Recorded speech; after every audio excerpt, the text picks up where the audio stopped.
ज़ाती मुफ़ादनि लाइ मायूसी पैदा करण वारनि खे अवामी हिमायत सां शिकस्त ॾिनी वेंदी। Army chief general Syed Asim मुनी जी सदारत हेठि 82हीं फॉर्मेशन कमांडोज़ कॉन्फ्रेंस में फ़ैसिलो। ISPR मूजिबि चैलेंजिस बावजूदि कुझु महीननि में गैर यकीनी सूरतहाल में घटिताई ऐं उमीद में इज़ाफ़ो थियो आहे। पाकिस्तान कश्मीरनि जी सियासी सिफ़ारती ऐं इख़्लाक़ी हिमायत जारी रखंदो। कश्मीर मसइले जो दाइमी हल रुगो UN ठहराव मूजिबि कश्मीरनि खे ख़ुदि इरादत जो हक़ ॾियण में आहे। पाकिस्तान फ़लस्तीनी अवाम जी मुकमल सियासी सिफ़ारती ऐं इख़्लाक़ी हिमायत करे थो। पाक फ़ौज पायदार इस्तेहकाम ऐं सलामती जे सफ़र में क़ौम जो दिफ़ा ऐं ख़िदमत जारी रखंदी। कॉन्फ्रेंस में आर्मी चीफ जो उभरंदड़ ख़तरनि खे मुंहुं ॾियण लाइ फॉर्मेशन जे ऑपरेशनल तयारियुनि ऐं तरबियत जे आला मयार ते इत्मिनान जो इज़हार।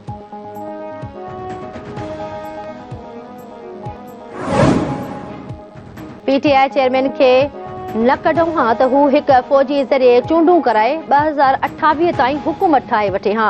PTI तरफ़ां पीपल्स पार्टी खे 6 वज़ारतुनि जी आछ कई वई हुई। PTI हुकूमत माइनस ज़रदारी पीपल्स पार्टी चाहे पई। मूंखे मुल्क खां ॿाहिरि वञण जो चयो वियो ऐं आछ कई वई त पीपल्स पार्टी 6 वज़ारतुनि जे बदिले में PTI सां गॾिजी चूंडूं विढ़े। अॻूणे सदर आसिफ अली ज़रदारी जो ख़ानगी TV चैनल खे इंटरव्यू चयाईं PTI हुकूमत ख़िलाफ़ बेएतमादी रिथ वारो फ़ैसिलो दुरुस्त हुयो। PTI चेयरमैन जे करे पाकिस्तान दुनिया में अकेलो थी वियो हो। हू मुल्की मईशत जो दुश्मन हो। यकीन आहे त ईंदड़ आम चूंडूं 8 फ़रवरी ते थींदियूं।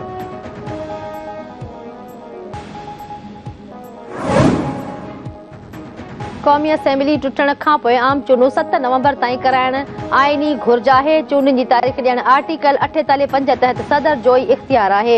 इहो यकीनी बणाइण सदर जी ज़िम्मेवारी हुई त पाकिस्तानी वोट जे हक़ खां 90 ॾींहनि खां वधीक महरूम न रहनि, पर सदर ऐं इलेक्शन कमीशन 8 फ़रवरी जी तारीख़ ॾेई पाण खे आईनी भञगड़ीअ जो ज़िम्मेवार करार ॾिनो। सदर या गवर्नर चूंडुनि जी तारीख़ ॾियण जी ज़िम्मेवारी पूरी नथा कनि त इलेक्शन कमीशन खे पंहिंजो किरदारु अदा करणो हुयो। इलेक्शन कमीशन खे आइन बचाइण लाइ किरदारु अदा करणु घुर्जे हां। सुप्रीम कोर्ट जे जस्टिस अतहर मिनल्ला जो आम चूंडुनि जी तारीख़ बाबति इज़ाफ़ी नोट जारी। चीफ इलेक्शन कमिश्नर जी सदारत हेठि चूंड तयारियुनि बाबति इजलास में ब्रीफिंग ॾिनी वई त शुरूआती तकबंदियुनि ते एतिराज़नि बाबति दरख़्वास्तुनि ते ॿुधणियूं मुकमल थी वयूं आहिनि। हतमी तकबंदियुनि जी फ़हरिस्त 30 नवंबर ते शाया कई वेंदी। इलेक्शन कमीशन सियासी जमातुनि सां मुशावरत बाज़ ज़ाब्ता इख़्लाक़ जारी करे छॾियो। इलेक्शन मटीरियल जी ख़रीदारी मुकमल कई वई आहे। Chief election commissioner Sikandar Sultan Raja जो चवणु आहे त इलेक्शन कमीशन चूंडुनि लाइ तयारु आहे।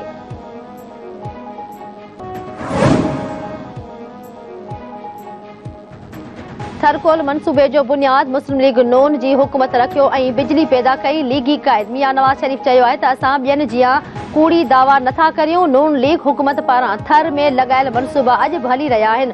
कूड़ नाहियां ॻाल्हाईंदो। इलेक्शन खटण या हुकूमत ठाहिण लाइ कूड़ न ॻाल्हाइण घुर्जे। अवाम सां कूड़ ॻाल्हाए वोट न घुरंदसि। हिकु शख़्स हुकूमत में अची क़ौम खे गुमराह कयो ऐं मुल्क खे तबाह कयो। वोटनि लाइ क़ौम सां कूड़ ॻाल्हाए वेसाघाती कई वई।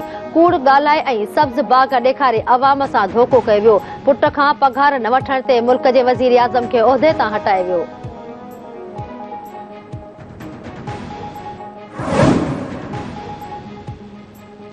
पंजाब मां जॾहिं बि वज़ीर आज़म आयो उन सियासी इंतकाम वरितो। जॾहिं 16 महीननि जी हुकूमत आई तॾहिं बि नून लीग इहो ई कयो। असांखे इलेक्शन कमीशन ते अञा बि एतमाद आहे ऐं उमीद आहे त इलेक्शन कमीशन साफ़ शफ़ाफ़ चूंडूं कराईंदी।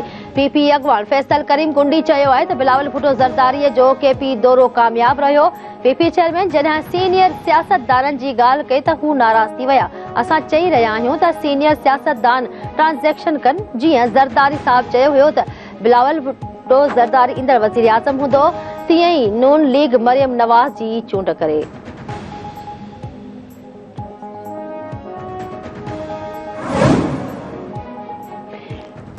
इलेक्शन कमीशन PTI जे इंट्रा पार्टी इलेक्शन कलदम करार ॾेई छॾी। PTI खे इंट्रा पार्टी इलेक्शन 20 ॾींहनि अंदरि ॿीहर कराइण जो हुकुम इलेक्शन कमीशन महफ़ूज़ कयल फ़ैसिलो ॿुधाए छॾियो।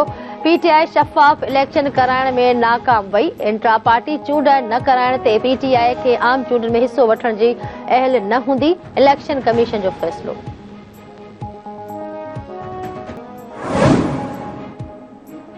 साइफर केस में पीटीआई चेयरमैन ऐं शाह महमूद कुरैशी खे 28 नवंबर ते अदालत में पेश करण जो हुकुम। इस्लामाबाद हाई कोर्ट जे फैसले खां पोइ ऑफिशियल सीक्रेट एक्ट जी अदालत में केस जी नए सर ॿुधणी। जज अबुल हसनात ज़ुल्करनैन वकील अली बुखारी खे मुखातिब थींदे चयो त बुखारी साहब अव्हां लाइ त वॾी कामयाबी थी आहे। वकील अली बुखारी चयो त हू त पहिरिएं ई ॾींहं खां इहो ई चई चुका आहिनि।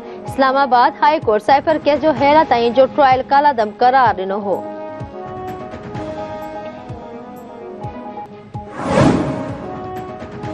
हमास ऐं इसराइल विच में जंग बंदी अॼु न थींदी, बरतानवी मीडिया दावा करे छॾी।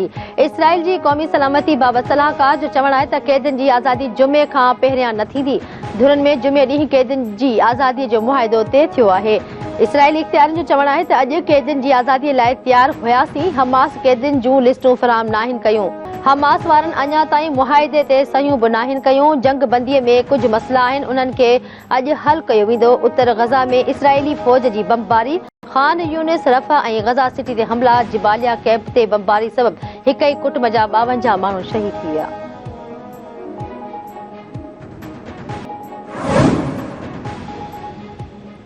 पाकिस्तान गज़ा में जंग बंदीअ जो शिदत सां इंतज़ार करे रहियो आहे। परॾेही खाते जी तर्जुमान मुमताज़ ज़हरा बलोच चयो आहे त जंग बंदी थिए त गज़ा में इंसानी इमदाद जी रसाई मुमकिन बणाए सघिजे। हू सम्झनि था त अमन रुगो ॻाल्हि ॿोल सां ई मुमकिन आहे। गज़ा में 6000 खां वधीक ॿार शहीद थी विया आहिनि, जेकी गज़ा जी आबादीअ जो 40% आहिनि।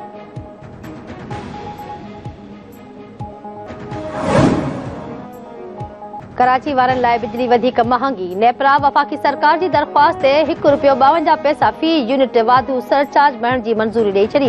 इज़ाफ़ी सरचार्ज सां कंहिं इलेक्ट्रिक जे वाहिपेदारनि ते 24 अरब 50 करोड़ रुपयनि खां वधीक जो बार पवंदो। वाधारू कंहिं इलेक्ट्रिक जी लाइफ लाइन वाहिपेदारनि ते लाॻू न थींदो।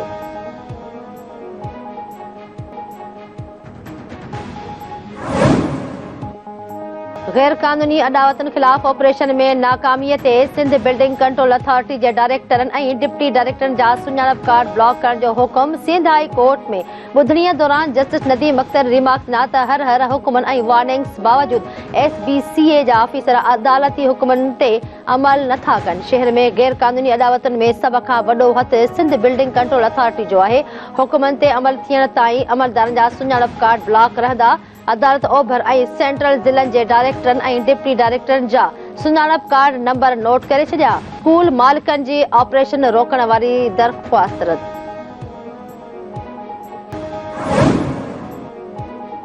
कराची जे इलाक़े मच्छर कॉलोनी में 2 नौजवाननि खे बेदर्दी सां क़त्ल करण वारे केस में गिरफ़्तार 2 जाबदारनि जूं ज़मानतूं रद्द। सिंध हाई कोर्ट जाबदार ज़ुबैर ऐं सईद जूं ज़मानत वारियूं दरख़्वास्तूं रद्द करे छॾियूं। नौजवाननि खे बेदर्दी सां क़त्ल कयो वियो। क़त्ल कंदड़नि जूं वीडियो मौजूदु आहिनि। जाबदारनि खे ज़मानत कीअं ॾिजे? जस्टिस नेमतुल्लाह फुल फूटो जा रिमार्क्स।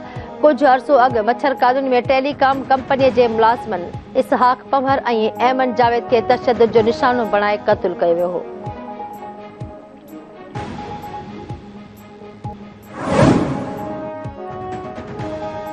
कराची जे इलाक़े औरंगी टाउन में वापारीअ जे घरां धाड़ो हणंदड़ तरबियत हेठि DSP उमेर बाजारी मुअत्तल। IG सिंध कातीवार कार्रवाई शुरू कंदे DSP खे मुअत्तल करे छॾियो। सिंध जे निगरांघरू वज़ीर ब्रिगेडियर रिटायर्ड हारिस नवाज़ जो चवणु आहे त अंडर ट्रेनिंग DSP खे अहिड़े क़िस्म जो टास्क न ॾियणु घुर्जे। हा SSP जी ग़लती आहे। DSP खे सख़्त सज़ा ॾियारी वेंदी।